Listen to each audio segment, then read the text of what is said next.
Hello and welcome to Dungeons and Dragons: A Darkened Wish, the series. This is season 3, episode 7, The Illusion of a Moment.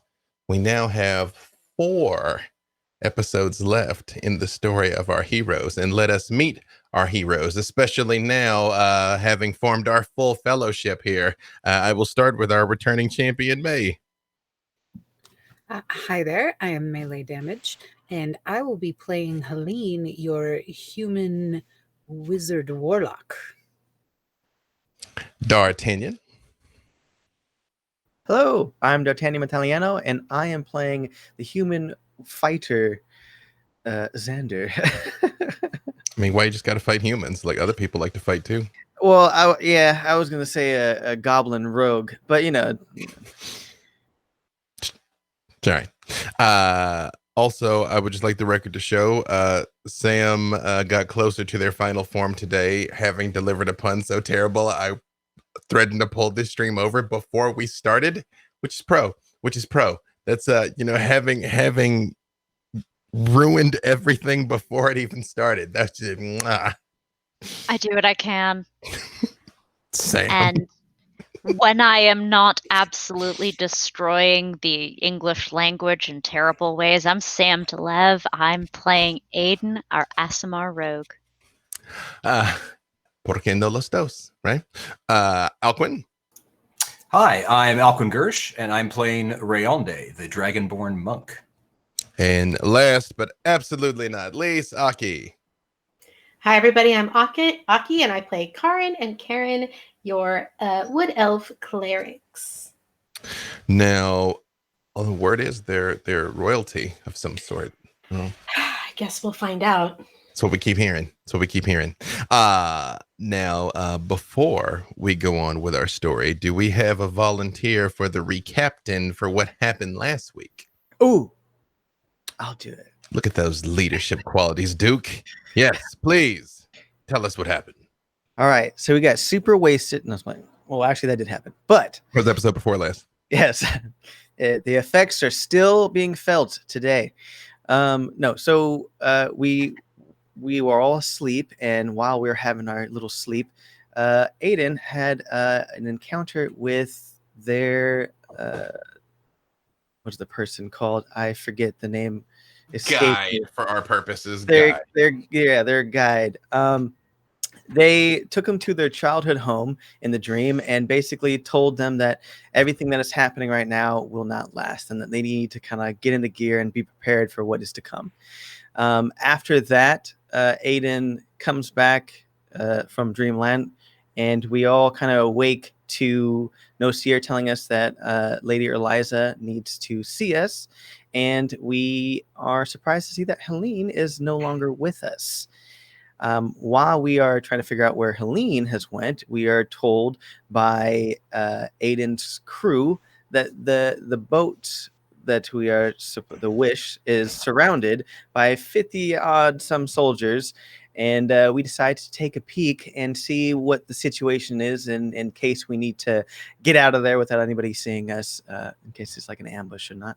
It didn't seem to be that way, but while we were observing the Wish and the soldiers and all that good stuff, we saw that there is a cove hidden by some shadow magic, misadventure stuff. We also discuss if we should rescue my cousin, the young Prince Oren. Oren. I talked to his father about that. I didn't think it was a good name, but they never listen. Anyway, so we discussed trying to rescue the prince, but find that he may not actually be in the castle that we are staying at, or the hole that we're staying at, and might actually be in a place called I might be pronouncing that incorrectly, but because of that, we figure it's probably the safest bet to go back to the main route and walk like nothing is happening, whistling while we work. And we get down to Lady Eliza, and she has given us the wondrous task of talking to the High Lady Ordolf, the elvish queen of Gwyneth, I think, right? Which, as we all know, does not like anyone other than her own kind. Again, we have no choice in the matter, so we accept this quest. And Lady Eliza leaves, and we decide to stay to wait for Helene or search and find them. I guess we'll see. And that, I think that leads us to here, unless I missed anything. One minor thing. Yes, yeah. we have missed it. I missed it. Okay. I got this. All right. There is a person, Molt, who Aiden has made an arrangement with for a small fee that maybe they aren't going to be looking or watching, or if they're tasked to, I'm assuming, annihilate us, they might look the other way. I'm hoping that is what's going on. I hope Molt doesn't do anything shady, but it's a B-Dave game. So Can't be offended. It's true. I've earned that reputation. Yeah. Molt is a bird of her word. It's true. But Molt's never lied about anything. Molt also doesn't talk. So there you go. The implication, though, to fill into the brilliant, you got it. Just to fill in a couple of details that bear repeating.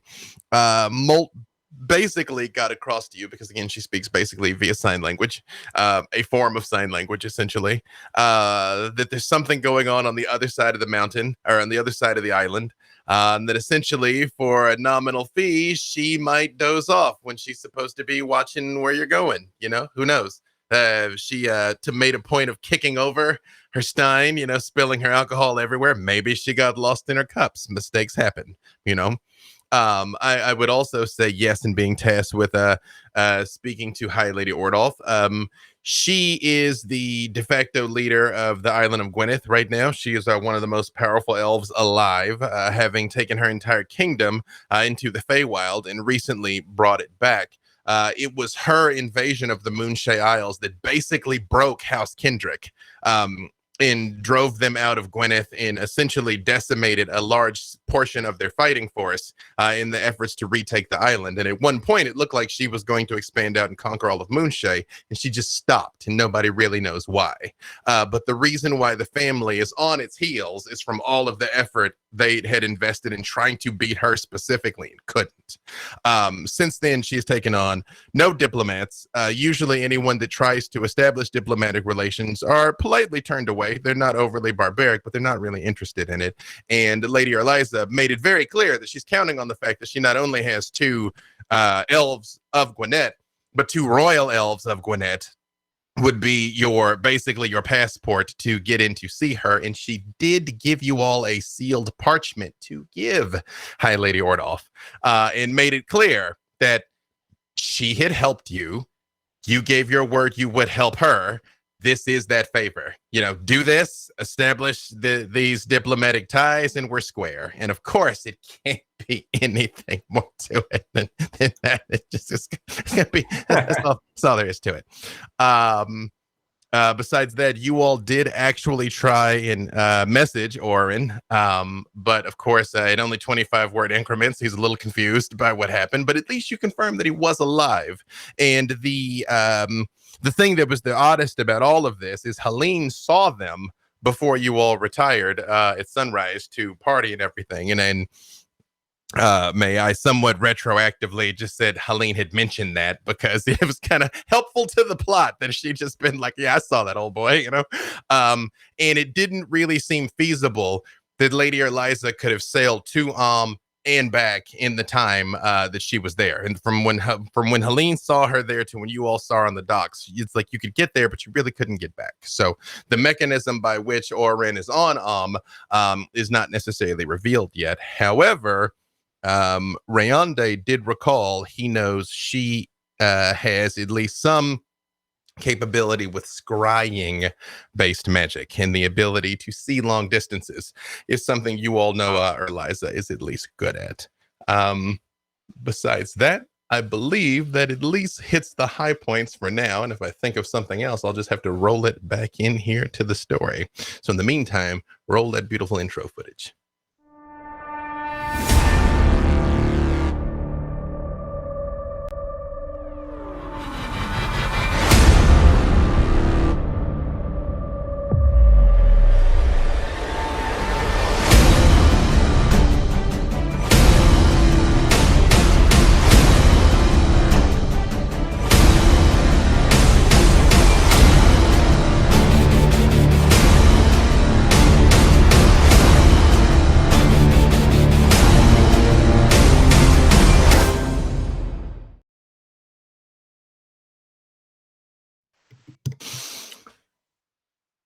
Helene, having experienced truly the first good night of your life, you've had many fun nights. You've enjoyed numerous victorious battles, reveled in the cries of your enemies, in the ruins of the vanquished, in the cheers and adulations of the various devils, in even on occasion demons in Avernus that were under your command. But never in your life had you experienced something so simple as good food, good drink, good friendship.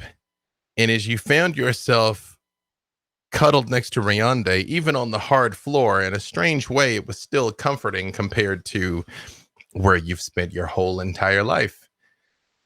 And you found yourself experiencing a strange sensation of not tension, of maybe no one's going to try and kill me tonight. There's a word, what is it when your muscles aren't this? Relaxation. Yeah, that's heard it, never lived it before. And as you find yourself unwinding a little bit, almost against your will, off in the distance, you hear a very familiar clinking of chains and moaning voices carried on the wind. And as you reach your hands out, you feel hot, jagged steel under your face, as if you were just laying face down on something. You are muted, my red wizard. Oh, she's just very uncomfortable and confused. Oh, I'm sorry, my girl. Did I wake you? You know, I'll never understand why you ask questions that you already know the answer to. If I didn't, I would never speak. I am all-knowing and all-powerful, Helene. Of course I know the answer to the question. The real question is, why am I here? You sent me to go do something. I'm trying to do the thing you asked me to do, and you keep bringing me back here. You know, it does weird things like vertigo and stuff like that. You keep pulling me in different directions. Help me help you. You see, as you lay there sprawled on the iron floor of the City of Chains, your eyes sort of starting to take in the cruel, sharp, and misshapen buildings that are all too familiar, and the chains that reach up into the unknown mists above you and down to the fetid swamp far below. You see Esmeres is standing there next to you in his traditional finery, his lavish robes worth the fortunes of 100 kings, sit in sharp contrast to the open bleeding wounds all over him. And yet, despite this, his red horned face is still beautiful in its own way, and his smile is still hypnotic when he flashes it to you with his sharp teeth. Well, I just didn't want you to get overly distracted by sweet cakes and fermented juices and whatever it is those other ones were up to in the pillow fort. Do those That's a little weird. clerics course, know that some of those things could get them excommunicated from their order, but not from mine, of course. Well, they'll find out eventually. No, I'm not. I'm not getting distracted. Can I stand up at all? Am I able to, like, kind of? Oh, yes, of course. Yes. No, I'm glad you have remembered your place in the natural order of things. Please stand, my child. Do you know the saying? When in water deep, do as the water deepers. What are they called? But Water Havians. that. But yeah, no. Believe me, I'm going along with the plan. If I think something's up, it's gonna be weird, and you don't want to make things awkward. So I'm just going with the flow. I'm not getting distracted, though. Don't worry about that. Also, what happened to you with the cut? I've always liked those robes, but you look disheveled. Just a little disheveled. I look like what? You've been fighting without me? I'm a little hurt that you wouldn't invite me.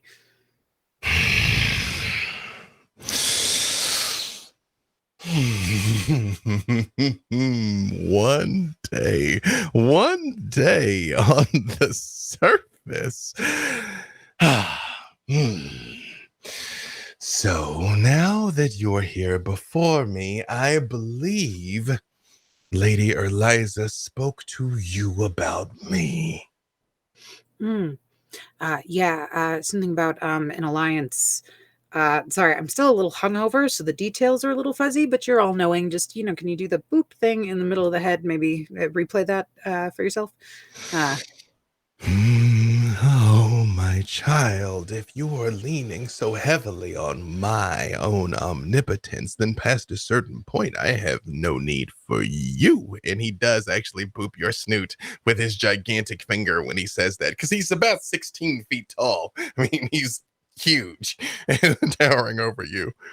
It's like, yes, I understand that so far I have not provided you with some of the fineries and excesses of the surface, which is perhaps partially my oversight. I didn't want anything to potentially dull your sword, my child. I need you sharp. Yeah, I'm not mad at not giving me fineries. I just wish I would have known how bad of a hangover wine gives you. Oh, that's the only thing. That's the only thing. No prep for that one. But I know now. So, yes, I have understood. This Lady Eliza has requested my assistance in exchange for some sort of beachhead or purchase on the Isle of Snowden. Yeah.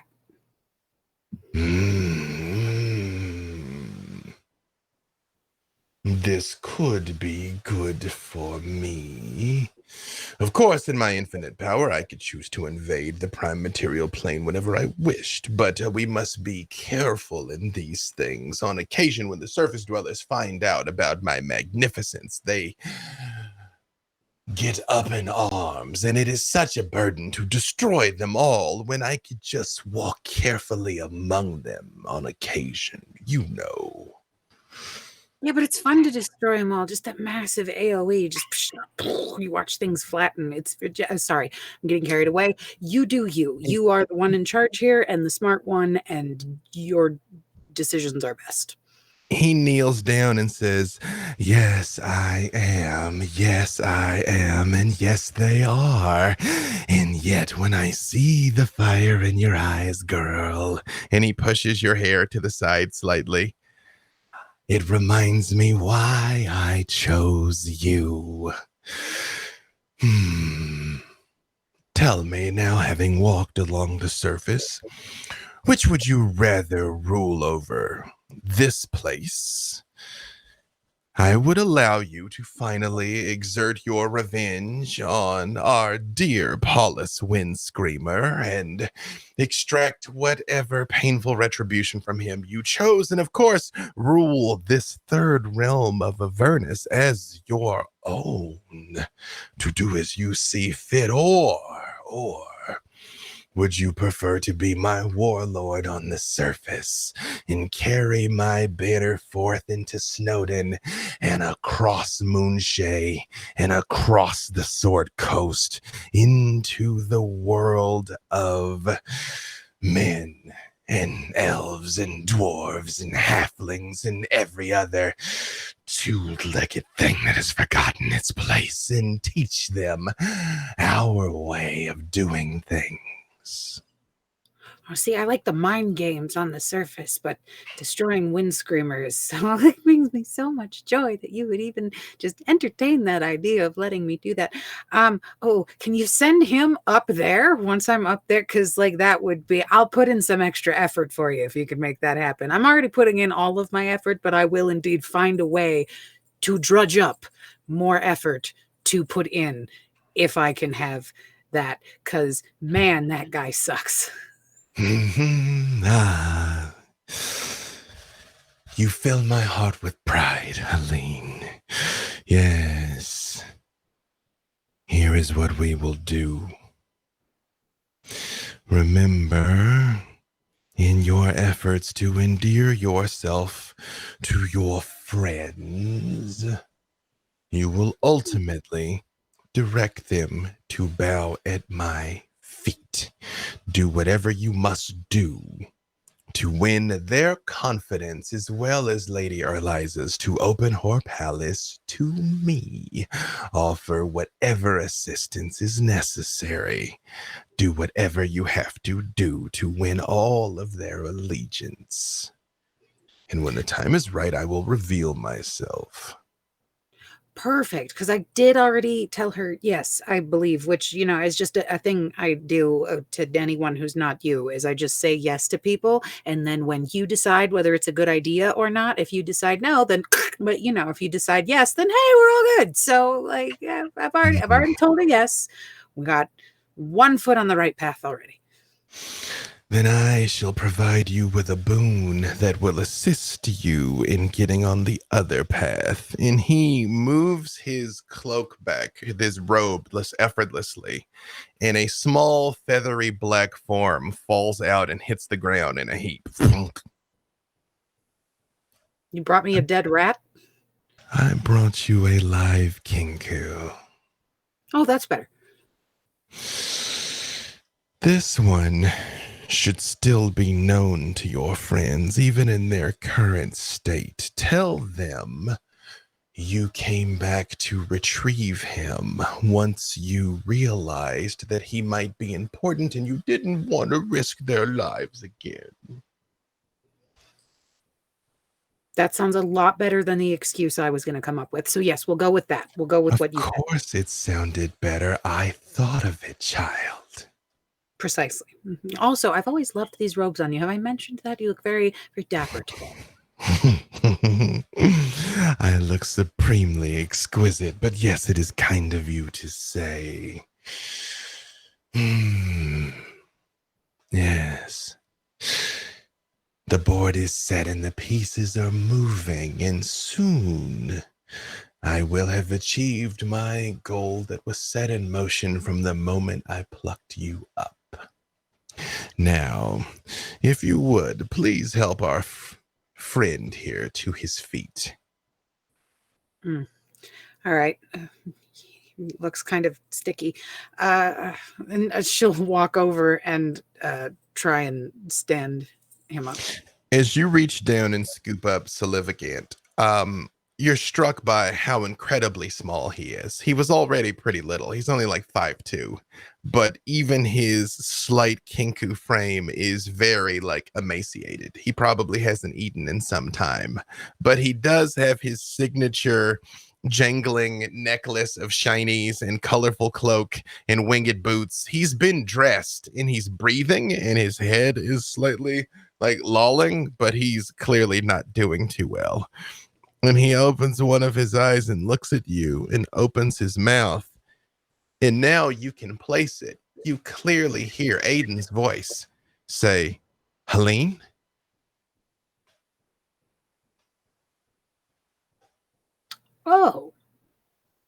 Okay. Yeah. And Helene will just kind of like not make a big deal about it, but she'll grab Silvagant and kind of go to put him over her shoulders, like a boa, just kind of wrap him around so he doesn't have to stand. And she'll go, this is gonna be a pain to get untangled with. Okay, your coins and my coins, maybe this side. No, we got this. We got this. Just I am prepared to send you back, child, although, of course, I'm going to have to make sure you have a convincing alibi. And when he says that, flames start to come up on both sides of him. And he says, "Do not fail me." And the flames rush forward and slam into you. On the docks, you all hear and like a hole in reality rips open, and Helene comes flying out of it with a small black something landing on the deck of the Whisper, and you see smoke coming off of her, and she's clearly burned. I hate it when he does that. Helene? Yeah. I think I found something. Someone that belongs to, knows you, us. Words. Here. And I will kind of set Silvagant back up, but I'll still keep one of his wings over me so I can help him stand. You are muted, B. Dave. All of you, Rayonde, you in particular, give me a history check. All right. Let's see. That is only an 8. It's Kenku. Yeah. Xander, Karrin, Kerrin, and Aiden. You all recognize the finery in the winged boots. I mean, Silvagant is a very well-known and trusted courier who is known to be able to, one, very accurately relay messages, but more importantly, knows when to keep his beak shut. So this is a face that is known to you. Silvagant? When you like, his eyes open very weakly and look at you, and his beak opens slightly, in as much as a Kenku can smile, with sort of weary relief on his face. Are the twins near me? Mm-hmm. Can you guys, can you two help him? Of course. Please hold very still, Silvagant. We're here to help you. Everything is fine. And yeah, we'll dump some healing into Silvagant. He opens his mouth, and you hear your grandmother's song, but it sounds like it's off in the distance. Like he heard it off in the distance. Like her voice were just sort of echoing through the halls of the cathedral, and he heard it and sings to you.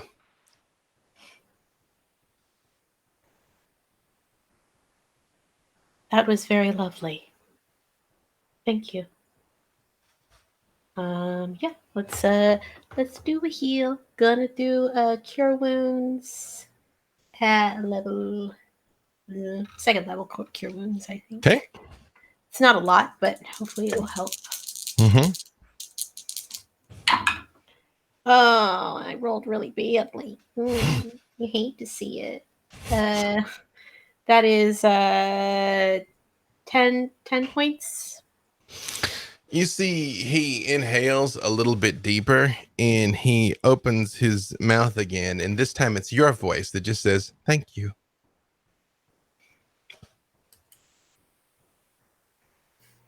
How did you find him again? So I had seen him around a while back down in a very not nice place where we met.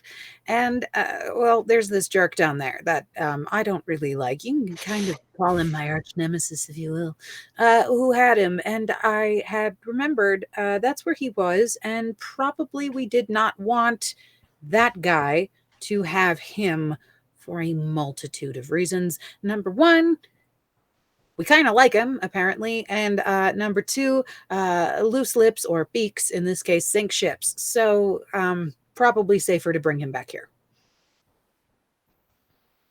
Right. He opens his mouth, and you all hear a horrible slurping voice come out that says, "You're gonna tell me everything you know about the Red Wizard Helene, or I'm gonna pluck you down to the bone." That guy. He sounds fun at parties. I Silvagant, think we, what were you doing in hell? Yeah. I wanted to go back to get him. It just kind of hit me. You ever have one of those, like, those, what do they call it? Like when the torch goes off over your head, that like that idea. I kind of woke up with the cold sweats and just sat right up, thought about it, and realized that had to be taken care of immediately before, he plucked him down to the bone, as just explained. Well, I mean, I think he'd make a great addition to our crew. His kind are sacred to my order. When you say that, Rayonde, his head just like whips right and looks at you, and he gets up and he grunts slightly, still trying to get to his feet a little, and he walks right over to you. And again, you're still much taller than him, and he reaches up with his little hands and just puts them on both sides of your fire. Are you wearing the mask right now or no? Yeah, I've got like my sort of fitted ninja hood with the dragon mask covering my face. He puts his hands on the side of it and turns your head from left to right. Yeah. We haven't met before, but I am familiar with your people. We'd love your help. if you're feeling a little bit confused, Silvagant, don't worry. Join the club. Yeah, I'm still kind of confused at why Helene has went to hell where we stole you from to pick up Silvagant and then show up now on your own free will. Turns and points at Aiden, and he opens his mouth, and you hear him say, "Helene," in your voice, the same way you were talking the moment you picked up her amulet.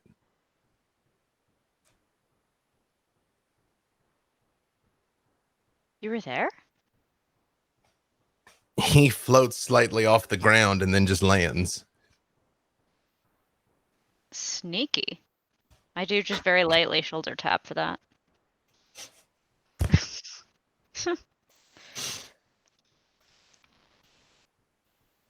Well, stick with us.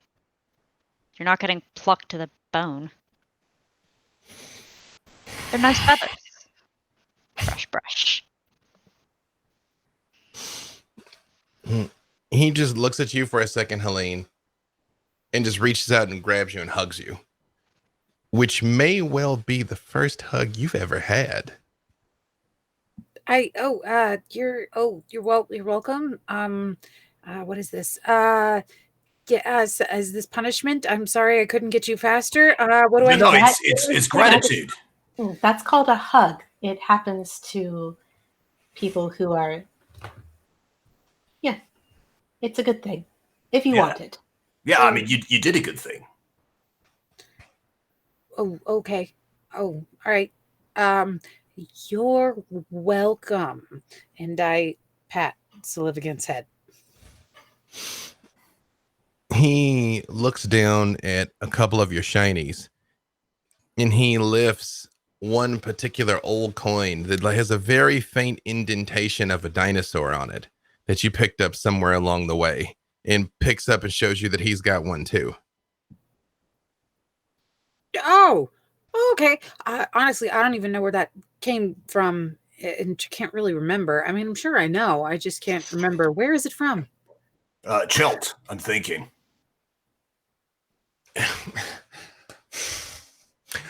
And right as he's about to say something, you hear, Captain, with respect, can we raise anchor now? This place is starting to give us the heebie-jeebies.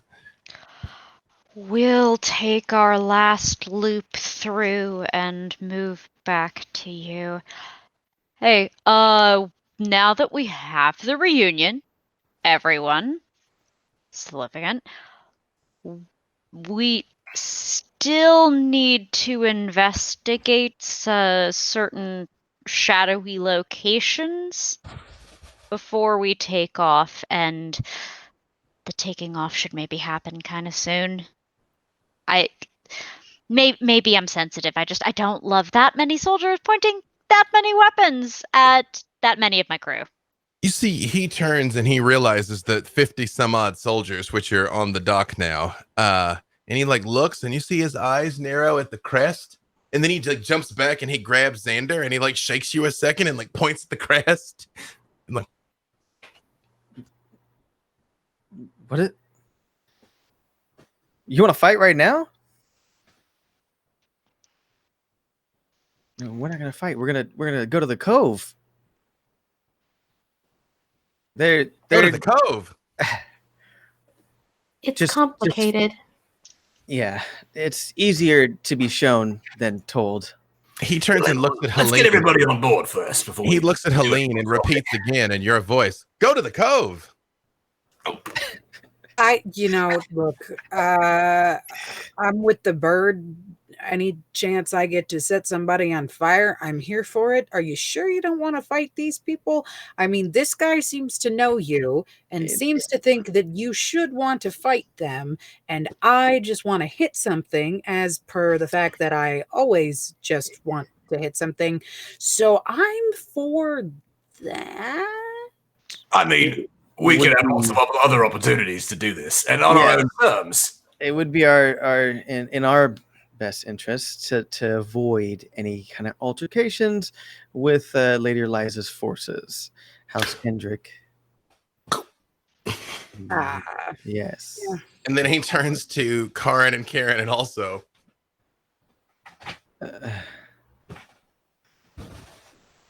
Never get used to that. And you see when he Me comes neither. up, when he comes up from the second bow, he still kind of goes like and kind of like holds at his ribs a little bit. It's like, Oh, try to take it easy. Let's see if we can't get a little bit more healing for you. In the meantime, you might want to find a comfortable place to sit down and relax. Maybe a cup. Can we get a cup of water for him? Or rum. He points up to the crow's nest and looks at you, Aiden, and is like, yeah. Let them know Captain Aiden sent you. They'll take care of you. He turns and he looks back at the soldiers on the dock and he just kind of goes, and like, in our hearts, not in our beaks, not out of our beaks, but in our hearts. and he just starts to float upwards, and you see the little wings on the side of the boots start to beat and like lift him up kind of into the crow's nest. And at first they kind of like turn around, like jolted for a second, and he opens his mouth, and off in the distance from the top of it you kind of hear, tell them I sent you, they'll take good care of you, in your voice. And they like look down at you and then look back at him, and they're like, and you hear when you are ready to go, Roz sort of like pokes her head up, and she's like, Captain, with permission, we might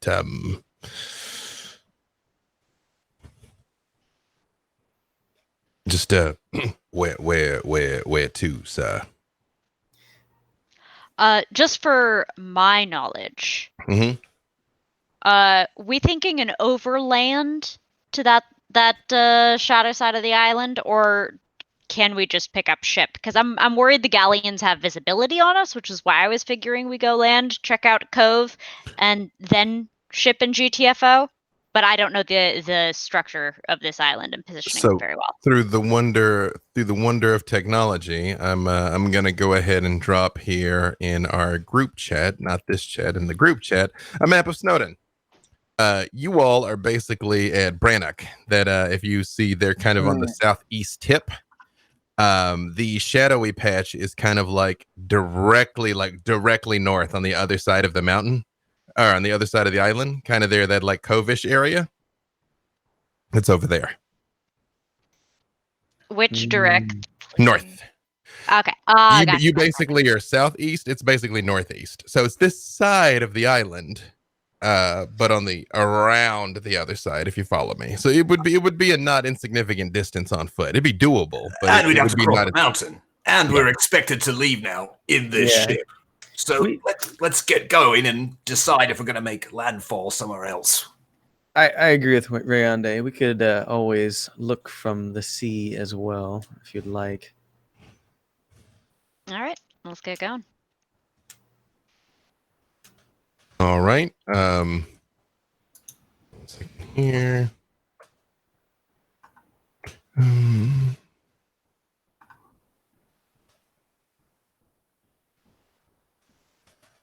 All right. As you all are heading out, you notice the soldiers kind of just watch as you go. Again, the townspeople give you those same sort of ecstatic, like, good luck, goodbye. As you are setting sail there. Aiden, give me a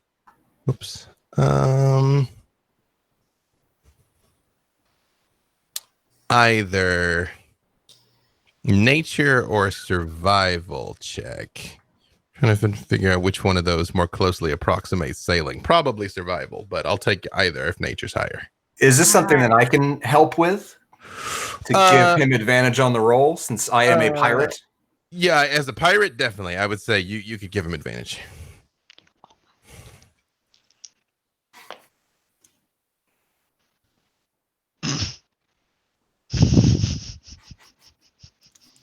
Like where this is headed. 11. Excuse me? 11. It's a lot's happening, Aiden. Yeah. Your mind is in a couple of different places here. You give me a separate survival check, a regular one there, Rayonde. You know what? Wait, I'm lucky. I'm spending a point of luck. I want to be good at it. It's true. You have an image to maintain. I do. This is important. So it's going to go real badly, and let's just see if maybe I lean against something that works nicely. I like Okay, that's better leaning. That's 18 to lean. To lean with it and additionally rock with it. So in my mind, here's how this went. Aiden, you sort of find yourself looking out kind of over the water, setting sail. You're like, cool. Galleons, cool. Crew, cool. And you see Rayonde very much looking at you, like judging you eyes. And you're like, I forgot something. Oh, you're sailing in the exact opposite direction of Gwyneth. And they can all see it. It could happen to this reef here was really the problem. We're not the most shallow on the draft ship. It just these shoals could really break us up. These galleons, they wouldn't understand. Can we just thank you. Sail casual. As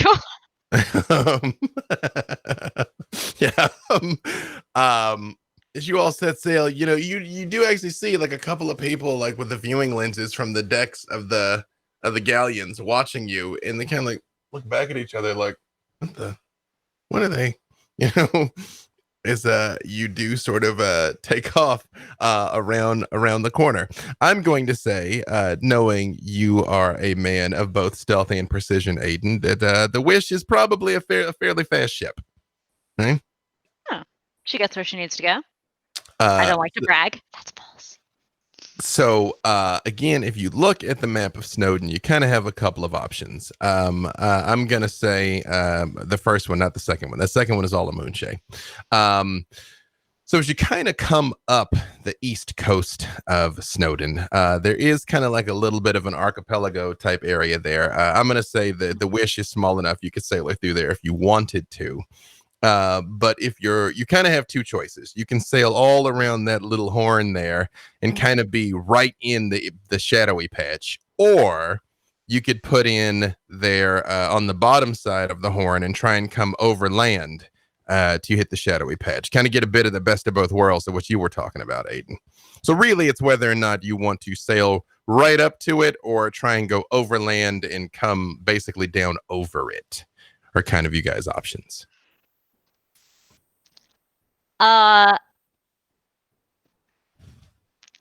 Looking over and assessing the overland capacity of the lovely nobles and the very hardy wizard.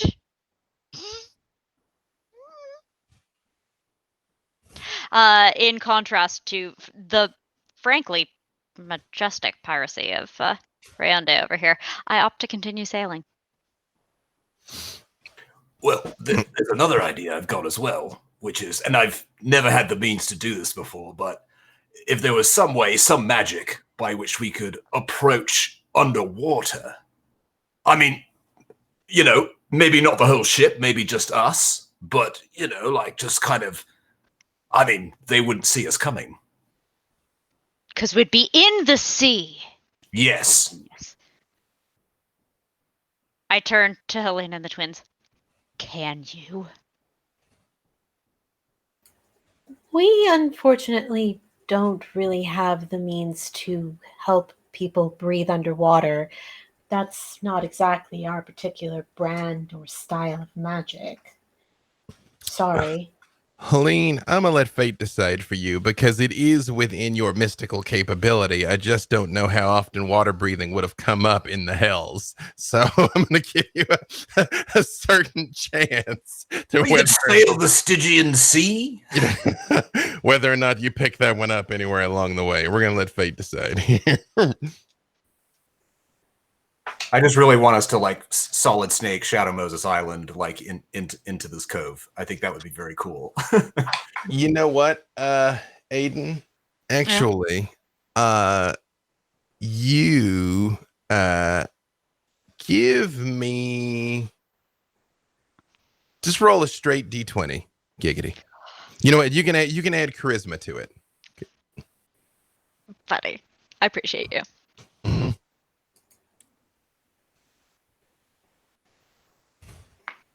That reflects his leadership.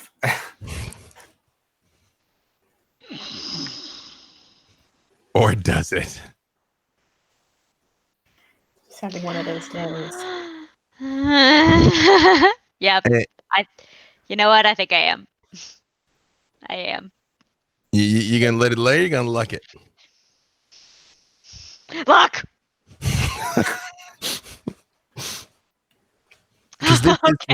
This is for straight up luck for something. Good. Okay. So that's 17 on the dice plus a 2 charisma bonus. 19. We like 19? It's pretty good. Yeah. Okay, so Aiden.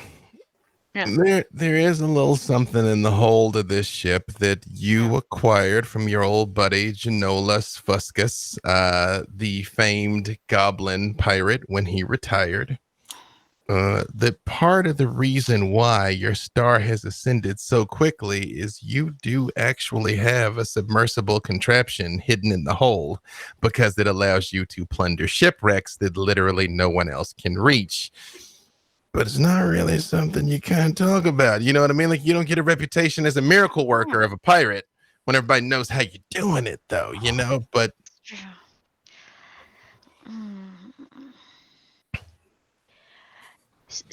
so that was a no on the magic thing. Yeah?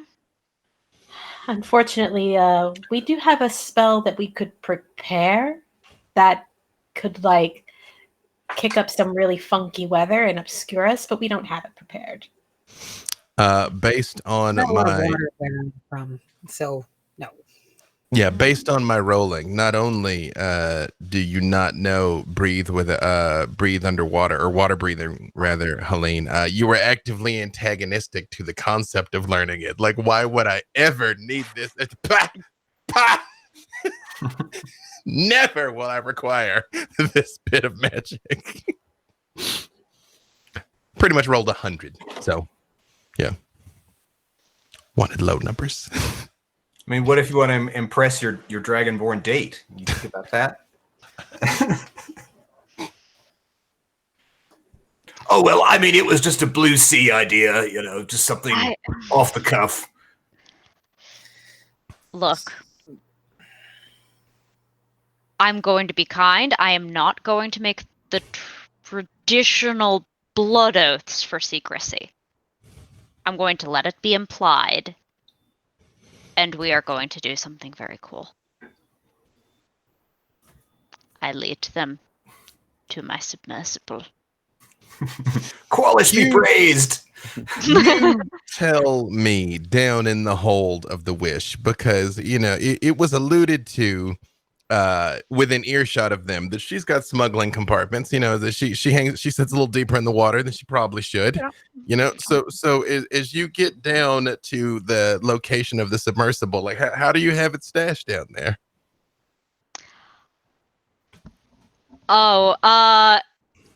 It is under just so many Aiden seems to be convinced that these rugs have value. There are so many of them. And he absolutely is waiting for the right time to move them out of his hold. Except actually, if you move them away, you'll notice a compartment. And so under all of these, probably, let's say Dalton rugs. As he starts moving the rugs out of the way, you all start to catch a glimpse of just what looks like a bunch of just barrels lashed together, cargo, as one does. But you notice that kind of in no particular order or rationale, on occasion, they're like bits of glass. Like there's like a glass bowl here, a porthole from a ship somewhere else. Far on the other side of it, again, there's what looks like it might just be an exquisitely polished like silver tray to reflect light there.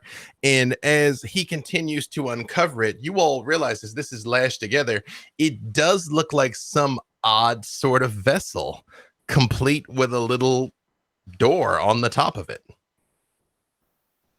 Is this a Lanternese contraption? That thing looks like a death trap. So this is going to keep us safe underwater. Karrin has already gone very, very green. Like even greener than they have. And it's just very green. So where's the entrance? Rayonde, give me and Xander also. Both of you can give me history checks. Ooh, nice. Not so nice. It's an 18 for me. 18. I have an 8. That's funny. I have 10 less. I will say you both heard the same stories. It's just Xander, you were like, that's not true because that's not possible. In Rayonde, you were like, yeah, but what if it were, though? of a band of goblins that terrorized the Moonshay Isles that supposedly had a submersible vessel that could travel under the waves. Hogwash. Yeah. No, Xander, this is it. This is it. You thought I was making it up. I was not making it up. No, I still don't believe you. No, that's a death trap. We will die there. It was originally constructed by gnomes in pursuit of God, the Wonder Maker, but co-opted by these goblins who turned it into a very stealthy method of plunder. Okay. I have no idea what you are talking about, Rayonde. It is here, clearly not in the possession of any goblins. So I don't know what you heard That's anything debatable. about. Okay. So you're telling me this was made by goblins or gnomes? Ghosts. How are we gonna fit? Is my question then? What? Is the insides to standard human sizes? Captain. Do you want me to explain a little bit about the cargo? And are you gonna tell him what it is? Please do me the honors. I want to focus on watching his face. And You yes, we are getting in the death trap, Helene. Unless you're scared. And you see from behind just another stack of crates somewhere in the hold. An impossibly old goblin sort of peeks out from behind. His hair on the top of his head is very like wizened. And his beard is kind of like pulled down, but it kind of is like out in like just 4 little clumps in front of him that you're not sure if he did that on purpose or just like the sea salt has sort of dreaded it. And he's like hunched over slightly. You guys know, you just call him Spark, Aiden, in that he is a bit of an engineer and he does help you keep that thing on the waves. You think he was a part of Genolus's crew back in the day, at least. He just looks at you and he's like, yeah, I just always good to see the nudibranch sail again. This old girl, I tell you. And he just sort of like walks over to it and he slaps it. And when he slaps it, a big chunk of wood immediately pops off. And he's like, no, that's some speed wood there. No, that's all right. And you see when he kind of puts it back in place, he sort of like mutters something to himself and you see his hands glow slightly and it just goes back into place. And he takes his hand off. And he's like, see, good as new. Maybe don't. Is that a spoiler? Now, this is a man that knows his submersibles. Yeah, see, that's the non-linear construction is part of the genius. There, you see, it sails with a equal capability in all dimensions of travel under there. Because you don't just go forward and backwards, you got to go up and down, sometimes side to side. Yeah. Is this the hatch? Yeah, you go in through there. Yeah, sure. No, don't worry about it, man. I'll fix it afterwards. Yeah, sure. And I'm in. Do we have to go in that thing? Do we absolutely have to get inside of that thing?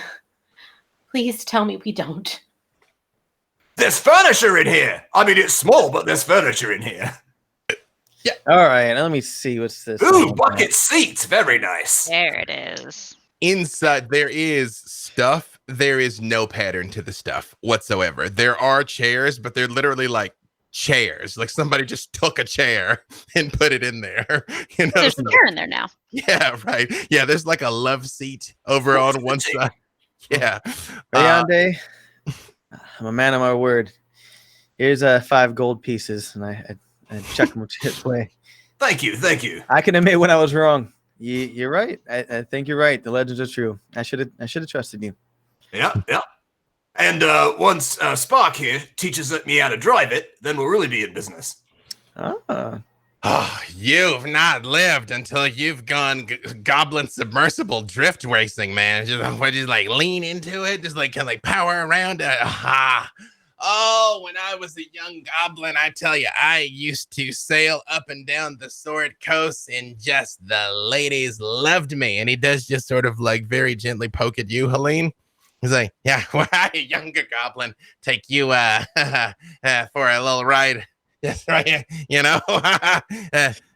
Did I make it weird? Sorry, no, please don't hurt me. You've got angry eyes. I hit him with reduce and make him very, very tiny. He's. Oh well. Oh no! No. This is. And then I pick him up. You can sit on my shoulder. No, don't hurt him. Don't hurt him.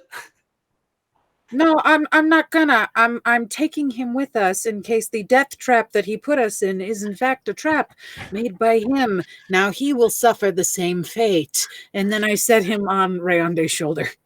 You've reduced him to being to being tiny. And as you sort of like pick him up and are looking at him, he's like, would this be the wrong time to tell you that I like tall women?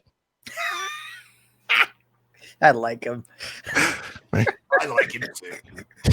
I'm supposed to be dead 3 times over, sweetheart. Every day's a gift. I think it's very cute like this, Helene. This is excellent. He's a pocket goblin. Yeah, I'm not sure how I made it worse on myself, but I've managed to do that. That is the thing I have done. I'm going to sit over here on this chair. That's probably going to give me please. It's interesting that his voice isn't any higher pitched, even though his vocal cords are very tiny now. I am a very masculine goblin. Thank you. Kerrin is having a time convincing Karrin to get inside this thing. I assure you, your elvishness, nothing could be safer than this baby right here. I'm not gonna hit it again. I learned my lesson there, but nothing could be safer than this vessel. Captain, right? Right? Hey, I'm on here. When has Aiden ever done anything that was a bad idea? Exactly. And just mouth over. Yep.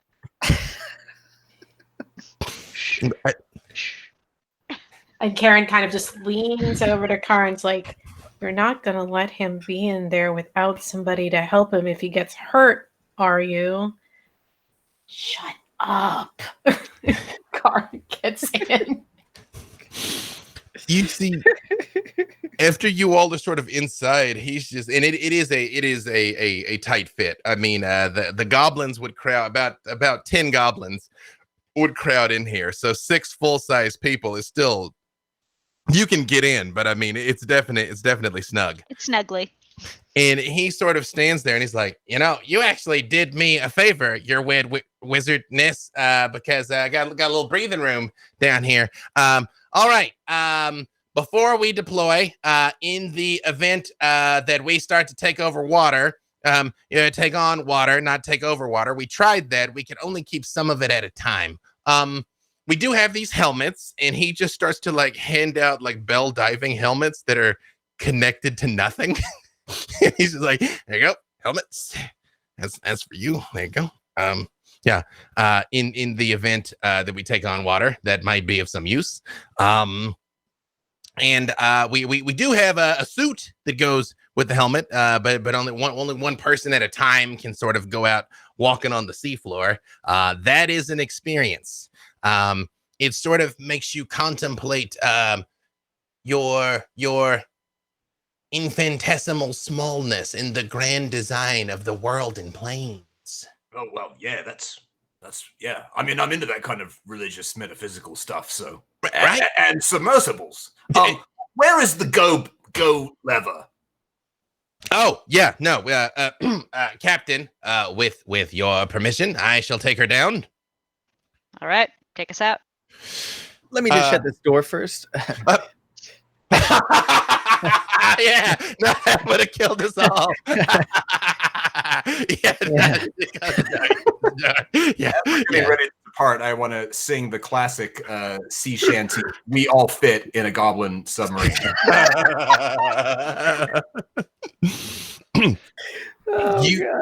You see, he goes over and there's like a rope hanging from the ceiling. He reaches for it and he goes like, hey, what? Yeah.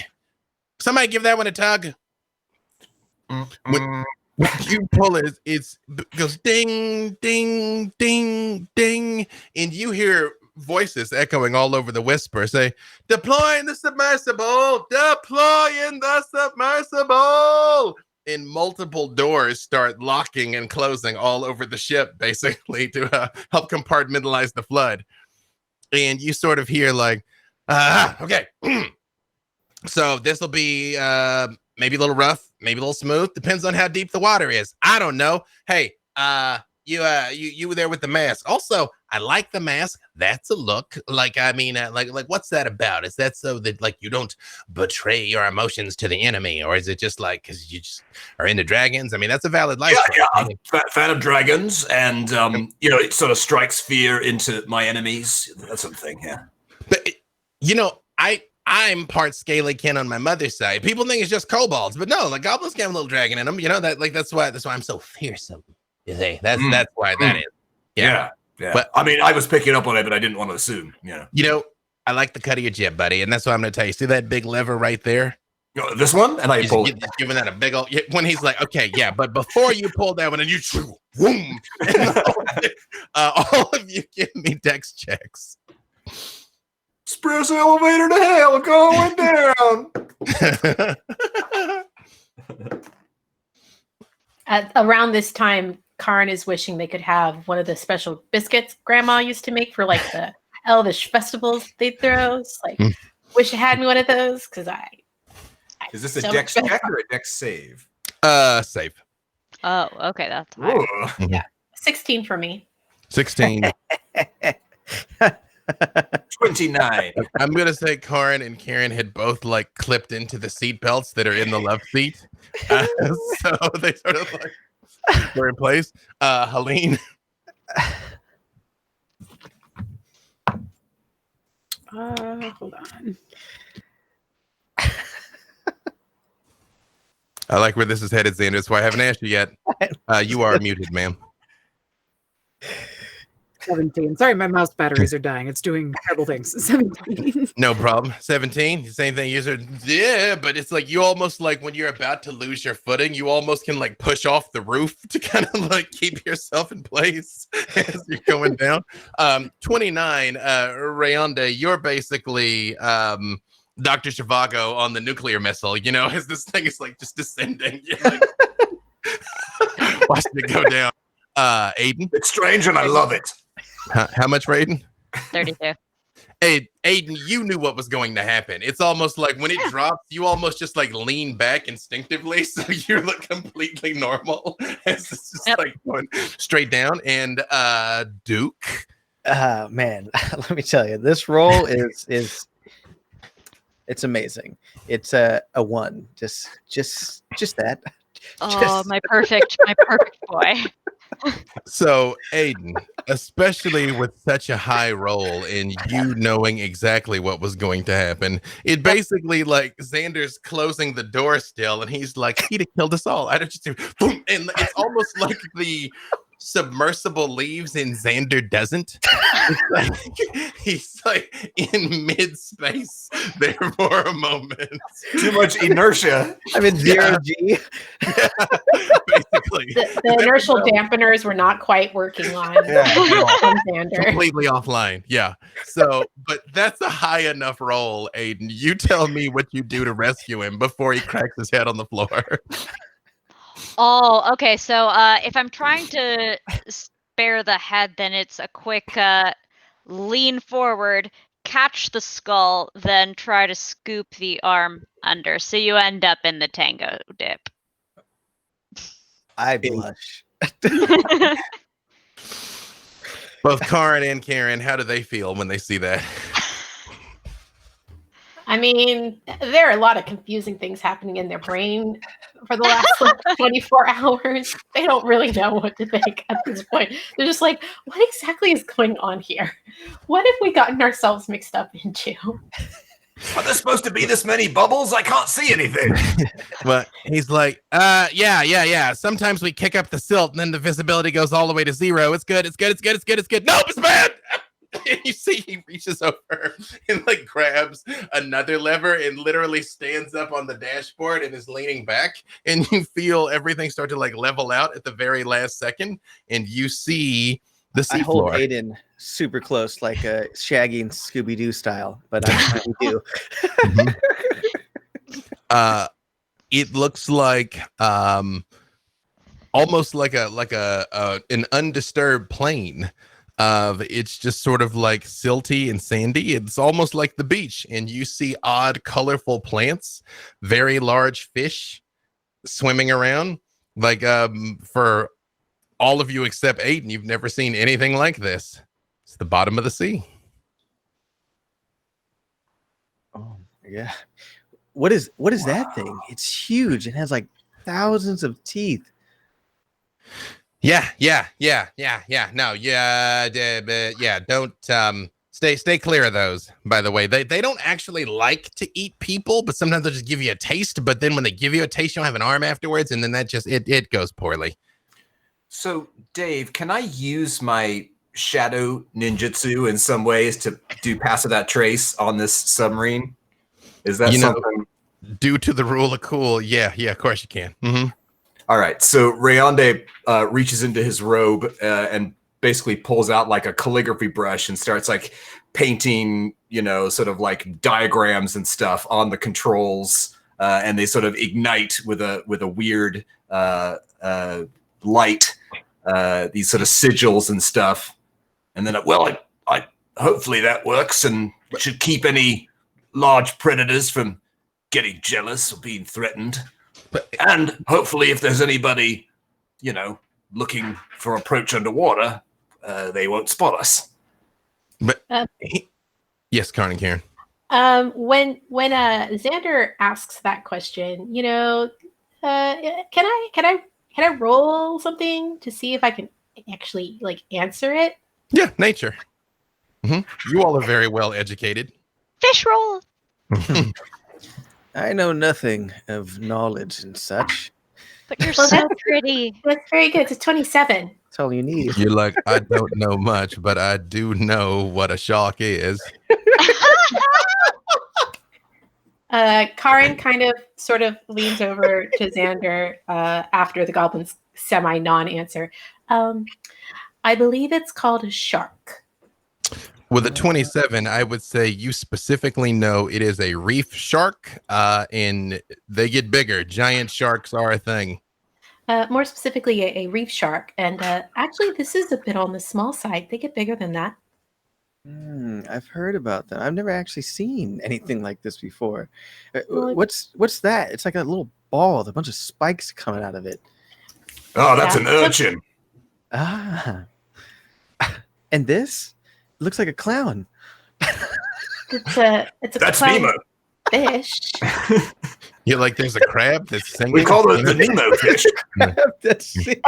Every single time Rayonde answers the question before Karrin gets the chance to, they just give him the dirtiest look. Yeah, I like to spend a few. I'm just making up the answers, and he believes all of them. That's a fact. I just have an overwhelming urge to boil all of this, but I'll fight it for your sake. Hold on a second here. I appreciate it. I don't think it would be very helpful. Hang on, wait. I have to look up one thing here. Yeah, he very much is like, oh yeah, no, there's incredible things to see down here. There's the newt play the flute, the carp play the harp, the play the bass, and the sharp. The Duke I'm sold. Yeah, okay, let's stop that before we get sued into dust. I know, we're gonna get All of that demonetized. happens under the sea? Under the sea. Under the sea. It is better down where it's wetter. Take it from me. And he just like hits one of the levers and the submersible starts moving forward. You hear sort of like a thunk, thunk, thunk, thunk. Because in the back, there's like big paddles that are going up and down where it's like basically like just swimming itself through the water. And he just goes, Captain, I don't know what changed, but normally we'd be kicking up all manner of silt, but we're just like gliding smooth. It's like there's just no sign we came through here. I turned around. Are you sure that you don't want to return to your former line of work? I mean, we could use those talents. Well, yeah. I mean, all your talents, really. I've been looking for this legendary ship for quite a while, and now that I know that it is owned by a fellow professional, of course, yeah. I mean, I'd love to join your crew. After all this, I just looked to everybody. We should talk. And then Aiden remembers how rude, and he gets very quiet and a little bit more subdued. I pick up on none of this, and I'm excited about submarine stuff. Good. I just want to know the sea life.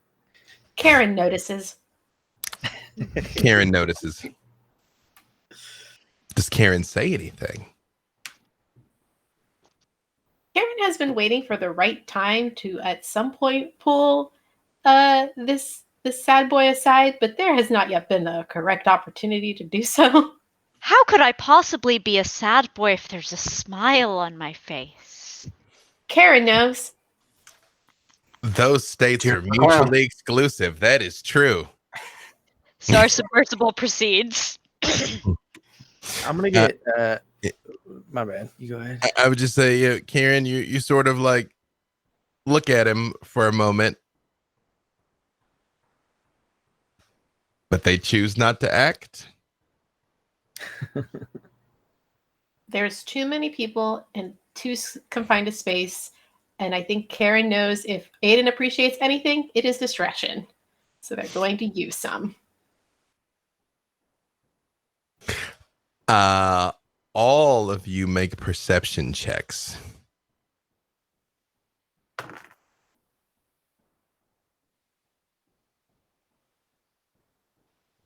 I think Helene's got good news to report here. Natural 20.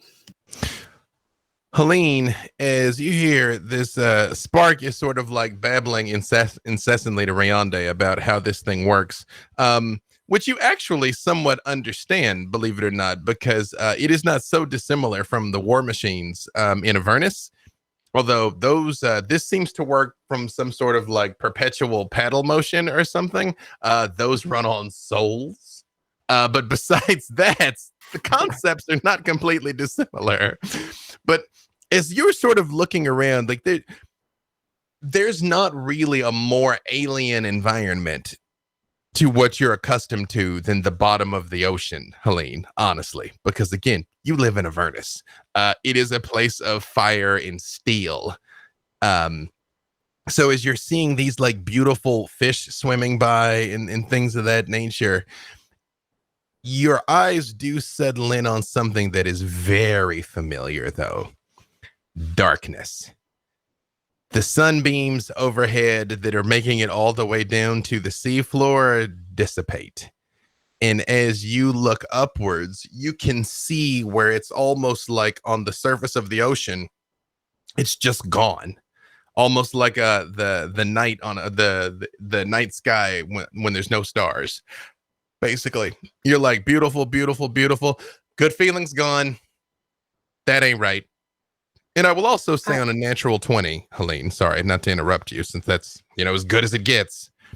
You make out, even in the depths of this supernatural darkness, there are 3 boats floating on the surface of the water of comparable size to the Wish, but smaller than the galleons that were stationed outside Lady Eliza's place.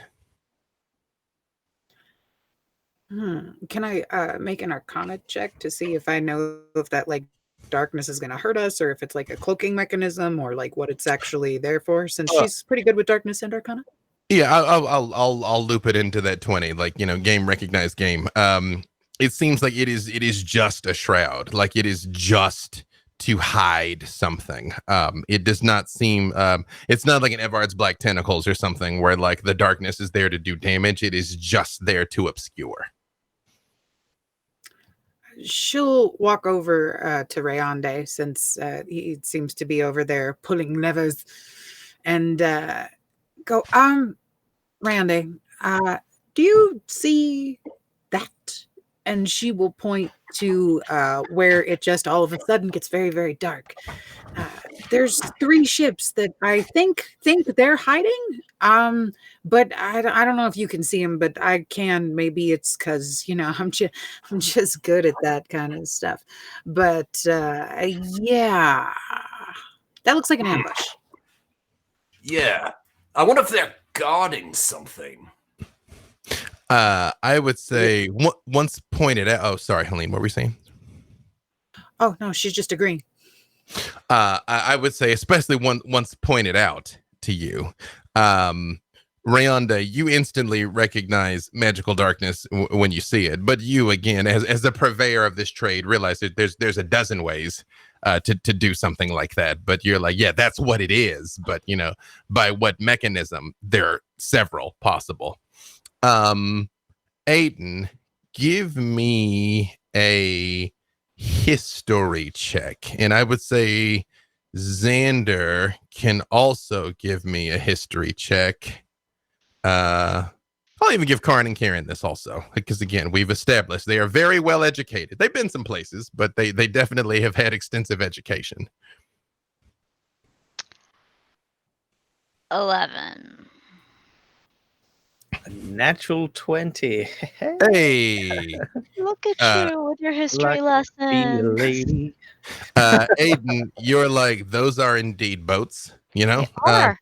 Possibly even ships. I'm told there's a distinction. You know, that's there's ships when you've got money. You know, That was it. That was it. You're right. You reminded me. Thank you. Yeah. You clock again. They're of comparable size to the Wish, but you don't know much else. Xander, even though naval warfare has not necessarily been your forte, it was of course one of the things you had to learn at the academy. And one of the things that you were taught was how to identify ships only by their silhouette, because a ship could come sailing through the fog, and if you misidentified it and laid your cannons into it, you could start a war. So you actually know how to pretty easily spot a ship when you see one, even from the make of the prow and the under part of the ship there. Those ships are from Omn. They are of Omnian design. I don't actually know if that's the proper appellation to but it is now. I'm like, until I Google it later, it's Omnian. If I'm correct, Aiden, maybe you're not seeing the same thing I'm seeing, but doesn't that look like an Om ship?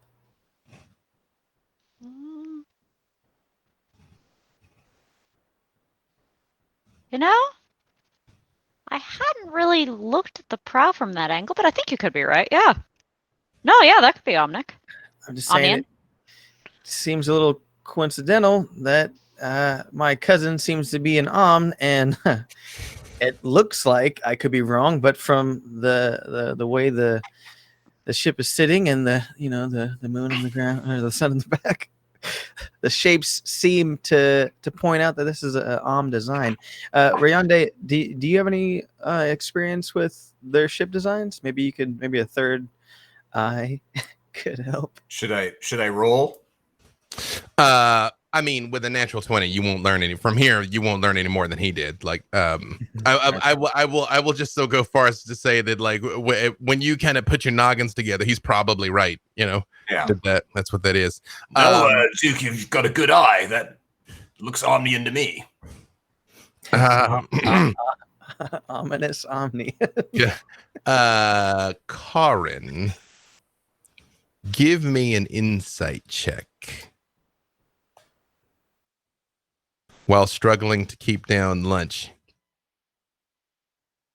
It's not great, boss, but it's. I mean, it was a perception? Insight. I mean, insight. Insight. Same thing. Only a 16. You notice Spark has stopped talking, kind of for the first time in this whole vessel. He's kind of been fairly jovial, talking just this, that. Even when he wasn't explaining to Rayonde how the ship went, he's talking about some of their old escapades on the bottom of the sea, how he found a pearl as big as his head. Like, this is the first time he's not saying anything.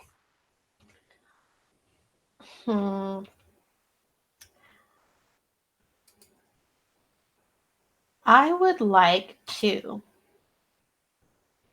Oh boy, this is things are about to get real weird. I would like to channel divinity to read thoughts. You know what? Rule of cool. He's distracted. I'm not even gonna give him a save against this. You hear in his head, he's thinking about something, and he's hearing a voice that isn't his. No, don't go to that side of the island. That's where, what's over there. That's where Kenthraxis is. It's a dragon, but it's a dead dragon. Yeah, I don't need. Okay, maybe it is just a pile of dead dragon bones, but that's what they look like before they get up and eat your face. I don't care how big the treasure hoard is. Never go to the northeast side of that island. I'm your mother and you will obey me.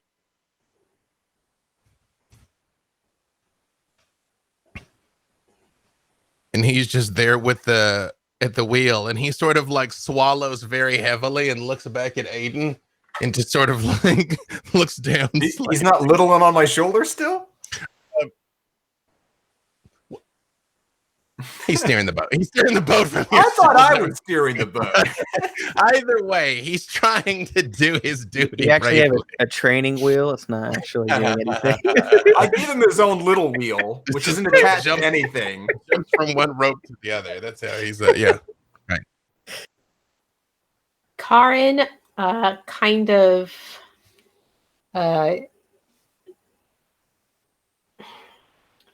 Karrin attempts to subtly catch Aiden's eye.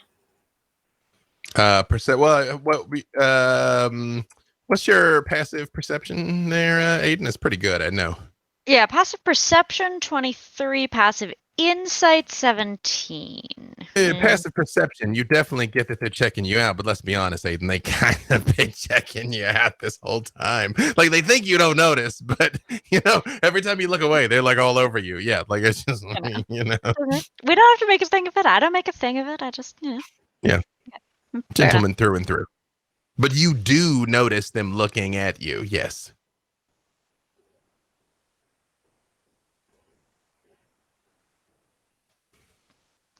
I look at Rayonde, on whose shoulder Spark is, where Kerrin seems to be indicating.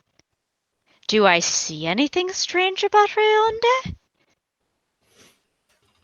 Now give me insight.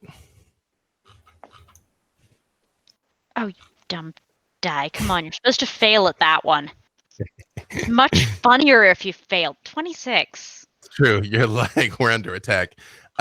You also notice Spark seems scared. And as you think back, you don't ever remember him being scared. Quite frankly, a lot of times when he should have. You never seen him afraid. Quite honestly, he never would have sailed in this contraption as long as he did if fear were a thing for him. All right.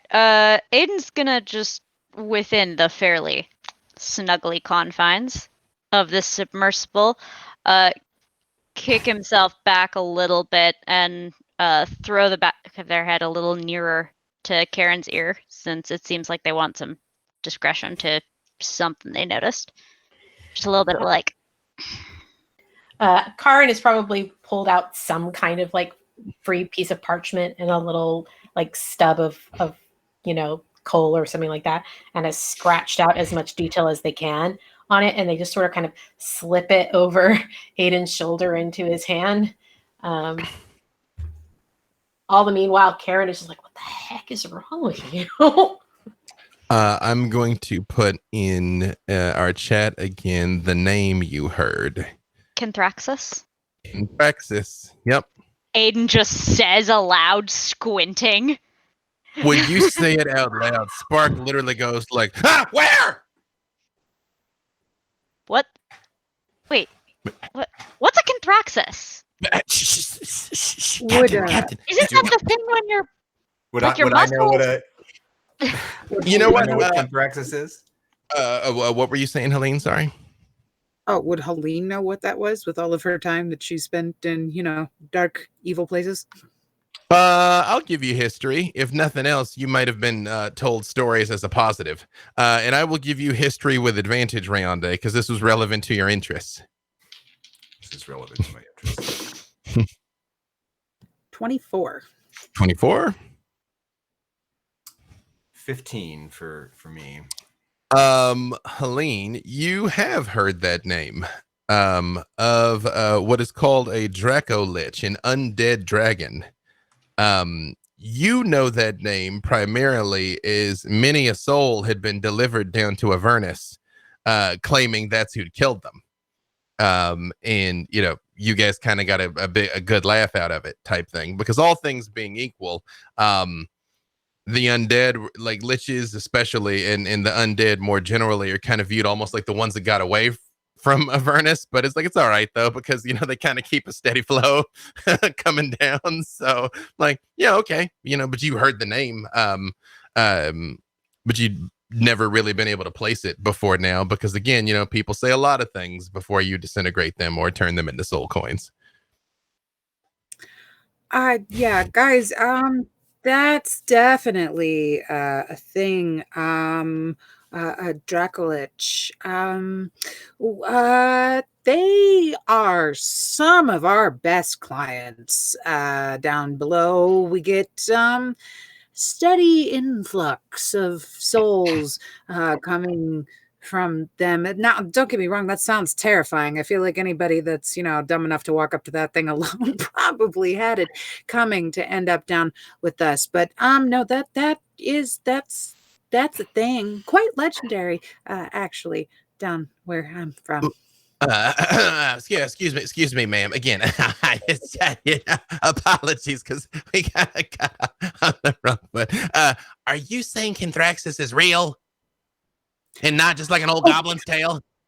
Well, I mean, like, I thought it was an old goblin's tale until, like, now you're saying that's a thing. And, like, to be honest, there's quite a few of them. So, once, twice, maybe it's a glitch. But no, there was, like, a lot of people that, like, used to say that that's what killed them.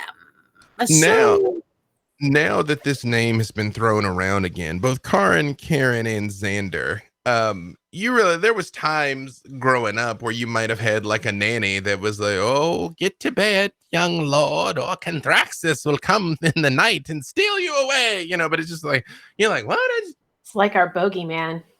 But I mean, just like, but kind of like removed, you know what I mean? Like there's plenty to be afraid of in this world. Like it's kind of a deep cut to be like the Dracolich will come for you. But like, I mean, quite frankly, Hundar is a far more prevalent threat to most, because like he did come for people in most people's lifetimes. But it's not something that you would have thought of immediately. But when the goblin starts talking and Helene starts talking, you're like, oh, well, I mean, I guess, like it's a name you've heard.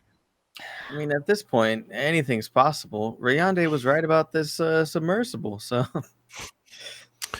Give me, however, all of you can give me nature checks. In Rayonde, you can also do this with advantage.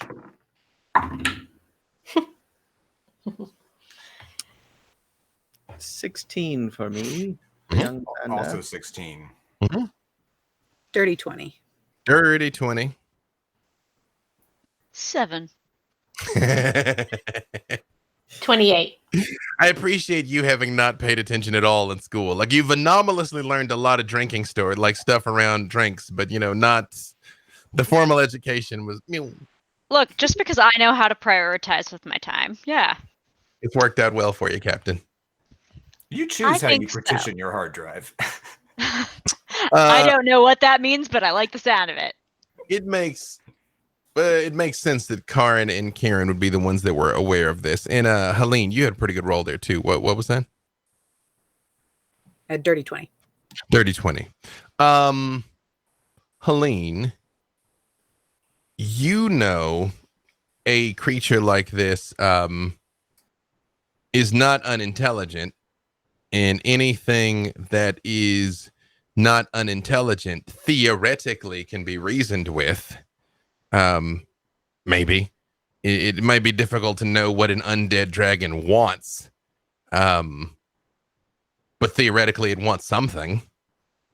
Karrin and Kerrin, you two know that in the grand scheme of things, with a roll that high, according to the stories, at least, now that you all are kind of like talking amongst yourselves, he was a blue dragon in life, which doesn't make him the strongest of Dracoliches.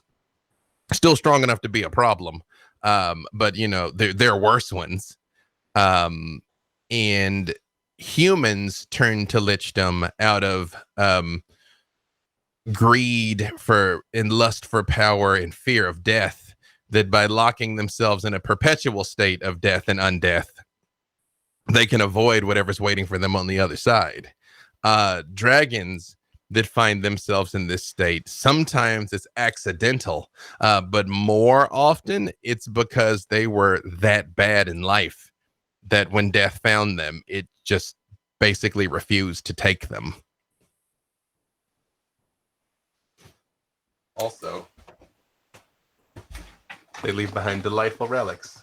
Yes. I love my hand to Vecna. Okay. So Kerrin and Karrin slowly explain this to the rest of the group.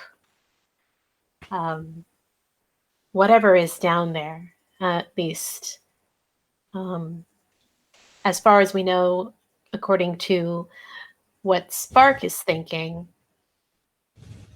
it's just a pile of bones. We're guessing it's probably not going to stay that way. They're messing with it. They are, however, I know this much about them. They theoretically could be reasoned with to some degree. Just not sure why not a dragon want. Rayonde, you seem to like dragons a lot. Can you think of anything that might possibly be like helpful other than, guarding treasure, which, seems to be a live dragon thing. Not sure if that's a lich dragon thing, but maybe there's something no, there. they definitely have treasure down there. Yeah, but I mean, the little that I know about Draco liches is I think they don't typically pursue lichdom themselves and then become Draco liches. They're usually made by someone else, say like the Cult of the Dragon. So there may be someone who is trying to or has succeeded in animating Canthraxus. There may be someone else controlling him. He may be a servant of sorts of a larger, more powerful enemy. No less dangerous, but still. Who do we know on this island who is obsessed with, gathering power to herself? I mean, that's obviously our Rude way to talk about my first mate, but yeah. Yeah, that's who we were talking about. Off in the distance, Bros is like, Ears are burning. Yep. Well, are we going to stay in here and look up at the belly of some ships and some rumors, or are we going to find out? Well, I'm thinking, right, if there is a Draco Lich in a lair of any sort, or being summoned, it's not going to be on a boat. Those boats are probably just guards or allies of Lady Eliza's in her plots. So I was thinking we find like a dock or something accessible and just come up underneath it. Like the dock will hide the ship and we can get as close to land as we can and then sneak out for a little bit of, shoreside reconnaissance. wait. You might have your mask tied on a little tight there, buddy. No, I thought I heard you say you wanted to go towards the Draco Lich. That's not what you would say. I mean, you will have to stay with the submersible and keep it ready for our escape, of course. Yeah, keep the paddle running. Yeah. He turns and looks at you, Helene, and he's like, could I have my full stature back then? Because I need to be able to, twist those knobs and pull those levers, I mean, are we sure we want to leave him here? I feel like he might leave us behind. Maybe we should take him with us, pocket size. He turns and looks at you completely stone-faced, and he's like, I would never abandon my captain. Do you know this to be true, Captain? What? You don't think I'm more terrifying than a Draco Lich? All right, you make valid. All All right, and I'll hit him with enlarge, but I will make him just a tiny bit bigger than he usually is, only ever so slightly, just to confuse him and make him think about like life, and maybe something's off, but not really, just enough to make things weird. His clothes are going to be a little tight. The open sea's been good for me. Feeling like my old self again. So are we really going to go lurking about looking for a Dracolich? Oh, absolutely. How did we end up here, Karrin? As I recall, I think you're the one who wanted to come. He holds his you see Spark sort of fishes around in his pockets for a second, and he pulls out his hands and fists and he opens them up, and he's got 6 glowing rocks. Helene, you instantly recognize they've just had the light spell cast on them. But he's like, everybody take one. All right. You get into trouble, you come back, you drop it in the water, I'll bring her back up again. I'm not going to leave, but I'm not going to stay on the surface. Why have a submersible stay on the surface? That doesn't make any sense. Yeah. Yep. He's like, I'll lay it in as close as I can. That sneaky thing. You gotta teach me that sneaky thing. Like, I just like not even leaving any wake. It's wild. Are we going to this? We're not going to the surface, correct? We're getting up under the dock. Okay, just making sure. Theoretically, knowing what you all know collectively, is there should be a cave somewhere along this shore. In that cave, theoretically, as a Dracolich. So I think before we hop out of this, if it's going to take a little while to actually approach the store, I would like to cast Augury, please. Okay. Let me pull that up. Well, let's go. Smoke them if you got them, Karrin and Kerrin. Yeah. So, because we about to approach a cave and try and like get some intel on Dracolich. I'd just like to see how that's going to go for us. I appreciate rolling dragon bones is one of the things here. Let's see. I think that in Karrin and Kerrin's case, they use their holy symbol as like a divining tool. But who knows? Maybe if this goes really well, they'll collect themselves some dragon bones to cast Augury in the future. What is the specific action that you were casting the Augury on? Let's see. It's got to be something we're doing within the next 30 minutes. I wouldn't mind a little bit of help actually formulating the correct question. Yeah, you can definitely talk amongst. It could be finding the cave or finding the lair of the Dracolich. Let me give you it all here. So this is exactly how the spell works. They will receive an omen from an otherworldly entity about the results of a specific course of action that you plan to take within the next 30 minutes. So basically, they're kind of like, what's going to come of blank? Yeah. And then they cast the spell, essentially. So I think we already have a fairly decent idea of the cave and, that sort of thing. It's like, what happens after we get into the cave? But yeah, I'm happy to crowdsource this question. I think that Kerrin and Karrin have proposed that they want to cast the spell and are trying to get opinions from the rest of the class on how exactly they should approach the question. Well, I mean, is it something where we're going to say, try to find this thing and then reason with this creature? Or just sneak up and attack it? Or try to steal whatever it's guarding? I'm not entirely sure we want to directly approach or interact with it, do we? I mean, that's the thing that's uncertain, right? Because we know, like, if you ask the gods, what's going to happen if you attack a Dracolich, they're going to say it's a bad idea, and we know that already. We don't need confirmation. But the interaction, that might be unsure. This is the point of clarification. I think it's a good idea. All right. So what will come of us attempting to reason or interact with this dragon? Dracolich, I should say. I just agree. I do a ritual. Roll the bones. Oh yeah, legit. Side note, Alcuin, did Ivan show you that he did finally actually get some bone dice? Finally, to literally roll the bones. No, I haven't seen those yet. We talked about it all the time, but he finally did it. Like he actually is capable of rolling the bones. You know? Have I shown y'all my bone die? Because I Apparently have one. not. I'll show it to you after we go off the air because we still have we don't have much time. To literally There's roll a the company bones. that you can get a D20 made from human bone. That's what I have.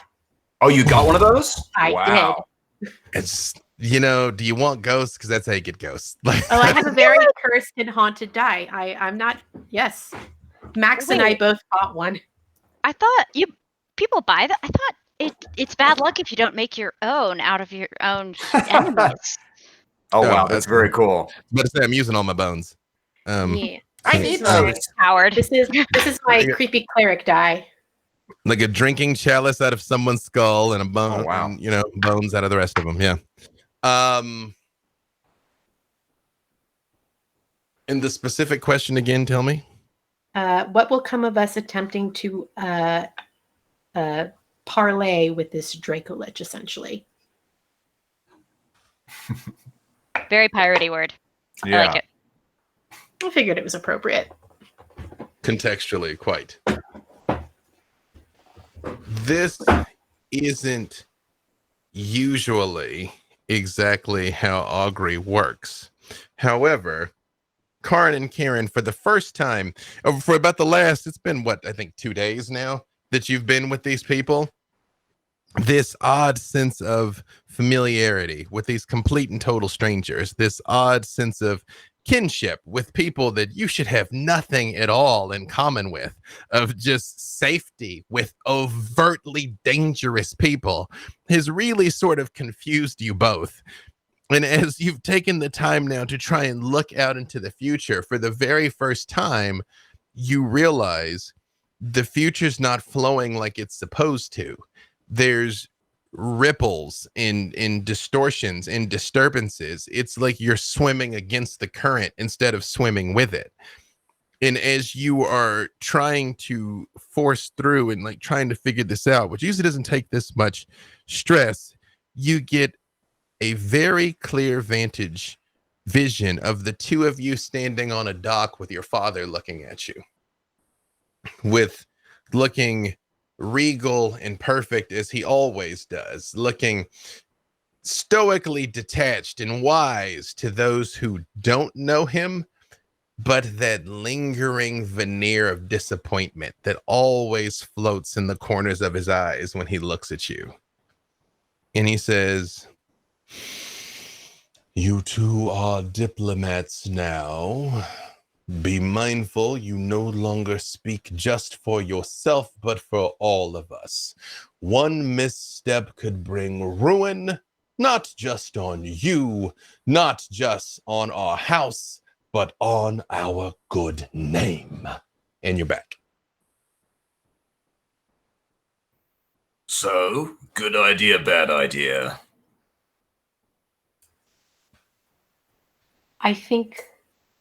We think we must be very careful in there. From what we could determine, it could go either way. If we make any sort of misstep, it could be quite deadly. Mm. If we're interpreting our Divination. father's words correctly. I What's have the never odds? Wait, hang on. What was that, Helene? Sorry. I've never used foresight before, which I have. Do I think if I were able to cast that on either Karrin or Kerrin, that would help clarify their answer a little bit?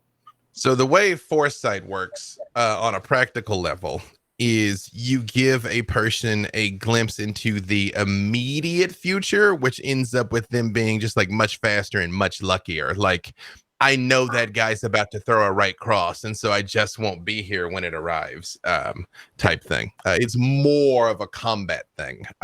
So yes, it is a glimpse of the future, but it's more like spider sense. More like spider sense. Yeah. Gotcha. And sorry, I believe Aiden, you were saying something as well. Oh, I was just marveling at the the divine revelation that we've gotten. So, I guess we got to be careful if we're talking to a Dracolich. Which I guess kind of already knew, but 50% of succeeding is better than 0. I'm So- actually much more confident going into this. Thank you, Yeah. Karrin. I mean, I thought it was just, going to be, oh, death, don't do that. But, this is actually quite positive. It's a little bit better than I thought. Then let's get going and meet a Dracolich. I've never met one. Have you? Just old fairy tales. Let's go. Spark brings you all up right to the surface. Rayonde, do any of your abilities particularly give you the ability to see through magical darkness, by the way? You always can see through your own, but do you have any way to see through anybody else's? I don't. I mean, I have blind sight. Okay. But yeah. Is you all sort of come up to the shore. When you Spark goes over to the hatch to get ready to throw it open, and he's like, okay, are you all ready to go? Because I think once I kind of toss this open, it's kind of gonna be on. Yeah, I mean, are we all ready? Yeah. I'm ready. Yeah. Just- as we're stepping out of the submersible, Kerrin reaches over and casts True Seeing on Aiden. I got blind sense. Just meta real quick. Okay. Are you going to blind sense somebody else? Because this actually would have to be before you can throw open the thing, because something's going to happen as soon as he throws open the lid of it. Then let's give True Seeing to our human buddy over here, Xander. Haha! I All win right. again. He throws the lid open. Hang on, let me read True Seeing real quick, because I think that will not True Strike, although he would probably like that as well. Yeah. I mean, True Strike is all right, but it's a cantrip. True Seeing is a legit high level spell. It's a whole other thing. He can see pretty much everything within 120 feet. Xander. Well, Yes. everybody who's not Xander, the moment Spark throws open the lid, it's like if you've ever seen a thick fog come rolling into a place, it's like that, but it's darkness. Like you see it coming, and it's just like, and comes in and starts to fill the vessel. And you hear him being like, "Oh, I hate it!" Rayonde and Xander, Rayonde and Aiden, rather, like you all kind of reach out and like hold each other's hands and things, and you're kind of aware of your surroundings and can still go up the ladder. Xander, to you, it is like you're aware that there is this haze around you, but as you are looking out, you see there is a greenish gold shimmering glow sort of all over everything. And as you kind of like climb up out of the sub pretty easily, and you watch Rayonde and Aiden do so fairly warily, and Karrin, Kerrin, and Helene still kind of very much fumbling a little bit, kind of like holding one hand and just kind of like trying to make their way through. It's all completely obvious to you. And in the cave, you see what looks like right at the edge of your vision, what looks like a semi-transparent dragon laying curled with its head to its nose. Guys, I think I see the Dracolich. It's like a dragon, but it's a skeleton, right? Yeah, yeah, like a see-through dragon-ish thing. Oh, okay. I didn't know they were supposed to be like ghosts. I mean, I've never seen one. I don't actually know what they're supposed to be like. Wait a minute, though. If Karrin's magic is what's enhancing you, maybe you're seeing its spirit and what's animating it, and not the actual thing itself. That would make sense. Yeah. either way, I'm pretty sure that's the thing we're looking for. How far is it? It's right at the edge of your vision. If you can see 120 feet, it might be 110. Okay. Yeah, And it's in the cave. Okay, so the next question is, do we try to use some way of concealing ourselves, or is it just going to see through that and be angry that we tried? Is there anything else around? Is it just him? Give me a perception check, because this makes it impossible to magically hide something from you, but it doesn't mean you automatically notice every single thing. Let's see. Can I also roll a nature check to see if I can determine whether or not a Dracolich would be able to see us? You can. You all can. Yeah. Can I actually roll an Arcana check to see if I know why it looks like a ghost instead of bones? You can. I got a 22, by the way. Actually, I will just give this to you, Helene, because you are a powerful wizard. You know, if they gave him True Sight allows you to also see into the ethereal plane. So he's probably seeing the dragon existing in multiple planes at once. That is, well, that messes with your mind. I only rolled a 15 on my nature check. Okay.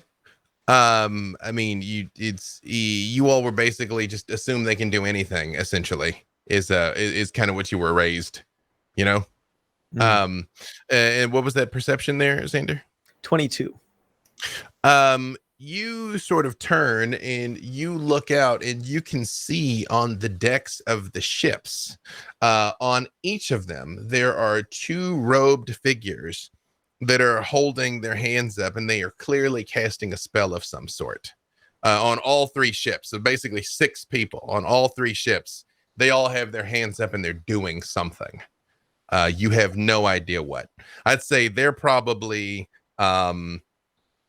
about another 100 feet further ahead of you all, but kind of like an equal distance from the dragon, if that makes sense. Like you all would be a wedge, essentially, like 3 points on a triangle, essentially. So, and it's difficult. You don't know what they're doing. You said so 3 points of a triangle, and it's 2 per boat, and they're holding hands, casting something. They all have their hands up, but like they're very much like they're all doing the same thing, but you don't know what that thing is. I mean, it could be a summoning ritual. I mean, do either you 3 know anything about what they're doing? They're just, it's like a triangle. There's 2 for each point, and they have their hands up. I mean, it looks like they're summoning. It looks like they're just doing something. I'm not magically inclined, so I don't know, but I have an idea. 1 per person? I have the same thought. That kind of, but not really. No, if you can see a spirit in a different plane, and these guys seem to be doing something to it in this plane, maybe I can plane shift us somewhere where it's A, not so dark, and B, not where those 3 guys are, and we might be able to talk to the Dracolich's spirit and I like possibly get some ideas without having extra people on the board. Then, I mean, if we're all in agreement, I don't see. Yeah, better than now. And through my travels and because of my interest, I do actually speak Draconic. In the interest of time, Helene, I'm going to say you're like, this is a thing I could do, and they're like, yeah, maybe, or we could, and you're like, dope. You all like, it's a very Helene thing to do. Yeah, a little bit of a warning would have been nice. You're welcome.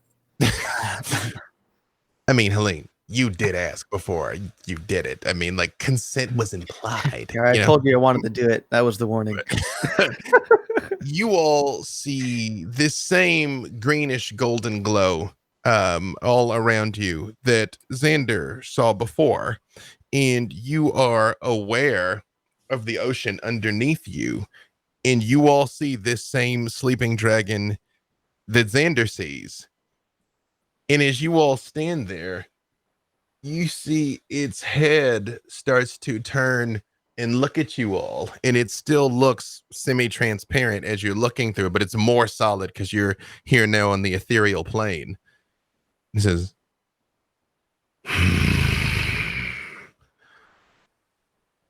I didn't expect to be approached here. You are either very brave or very foolish. And that's a good place for us to stop.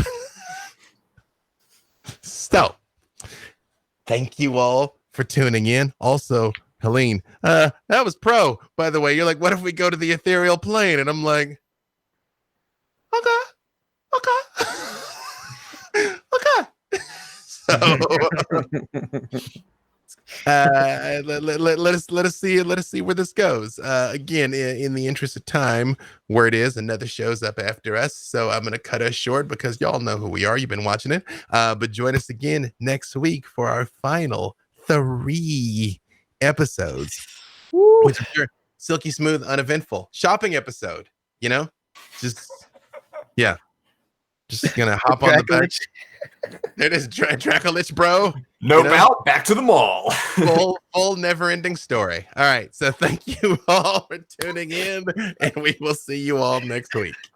All right, bye-bye.